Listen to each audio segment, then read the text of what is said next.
یتیمان پاتې شو.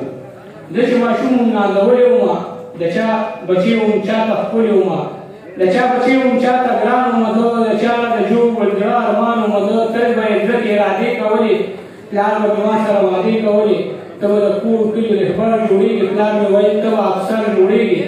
ته چې د کور کلي رهبر جوړ شي، پلار مې ویل ته چې افسر جوړ شي، نه به بیا ګوډ او نه ټاټي کوم، زه به د کور مړي ژوندي کوم. یوه ورځ د مور نه یې بنګلا بوتلم، د اجیر سکول ته په ژړا بوتلم. هغه هم خپلې بېوسۍ له لاره، هغه سحار د مزدورۍ له لاره هم مشغول د دوی خبرو سره. سکول نه راتلم چې د ملګرو سره زموږ په کور کې دوی وړو ژړل، هم پکې ښځو هم سړو ژړل. زه خبر نه وم، زه لا اوتر نه وم چې ورداخل شم په کور دننه. ما وې قسم شم په کور دننه چې د کاکا په غم ککړ وي، د ما مې د اجي په کټ کې مړ ولیده. چې د کاکا په غم ککړ وي، د ما مې د اجي په کټ کې مړ وي. ترور مې په لاسو کې اوږې ماتولې، مور مې د لیشو نه ببري ماتولې، نه مې پرېږدې چې لړۍ نه وي، د ورور په غاړه مې جامې نه وي، د مور له خولې نه مې توبې وتلې، لکه د اور نه لمبې وتلې.